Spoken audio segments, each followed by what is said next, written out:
Hello and welcome to High Caliber TV, or source for figure and model updates every Wednesday and Friday. Today on Figure Friday, I'm just going to be doing a really quick look at a single kit from Bravo6. It's the US Tunnel Rats in Vietnam. Now, I don't know if the Tunnel Rats were a specially designated task group, like a unit, that was formed ad hoc in the field for rooting out communist forces in their various tunnel networks and burrows that they established to hide from airstrikes and stuff like that, or if they're just... Because I know that infantry units, when they came across these tunnels, they just assign volunteers a lot of times, or use engineer units to go in and blow up the tunnels or clear them or check them out or whatever. So I don't know if these guys belong to a specific unit, but I do know that they're in regular army fatigues, so they can be basically whatever.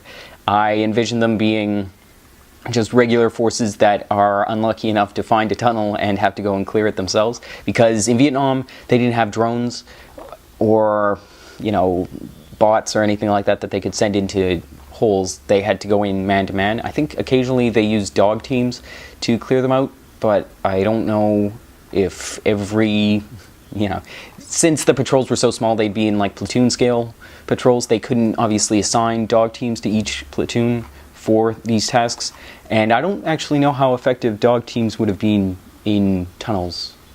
I mean, I don't know.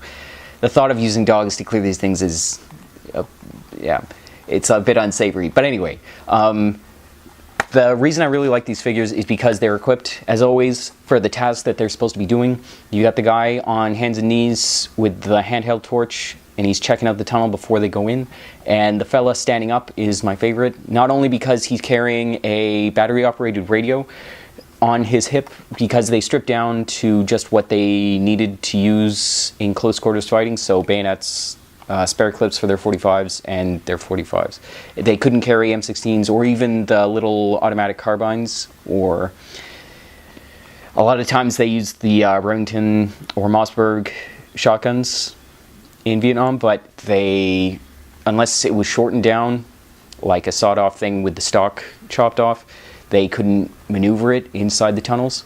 So a lot of times they just have to use their sidearms, and so they've just got their sidearms. And this fella standing up is actually checking the chamber on his 45, and it's crazy.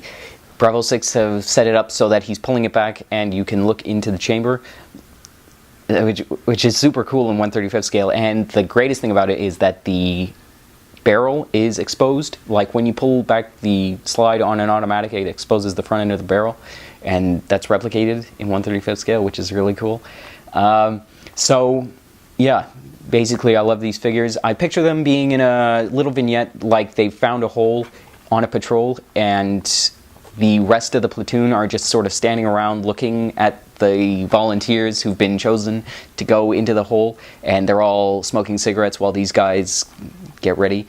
So yeah, I think that'd be really cool. But obviously you can do whatever. They'd be perfect just on their own, checking out a tunnel or something like that. But I really like them because they're unique. It's a unique subject, but it's a really, really relevant subject for Vietnam, since there were so many tunnel networks and things like that. So yeah, I really like them. For these figures and many, many more, be sure to check us out at highcaliberminiatures.com. I'll put the link in the description below as always. And I have been asked recently, as I said on Wednesday, what it is that we do, who we are, what we are. We're an online shop, and we sell mostly 1/35 scale figures, but also some 1/16 scale figures. Everything is in resin so far, but we are in the process of acquiring some new lines. I'm in talks with some people, and so you can stay tuned and look forward to seeing what figures we're bringing next from entirely new publishers, like new manufacturers and things like that. We are looking to acquire some new ones. And be sure to follow us on Facebook, Pinterest, and Twitter for daily stock updates and workbench updates, like my personal work in progress stuff. I periodically put up photos of that. Thanks very much for watching, and I'll see you next time. Bye.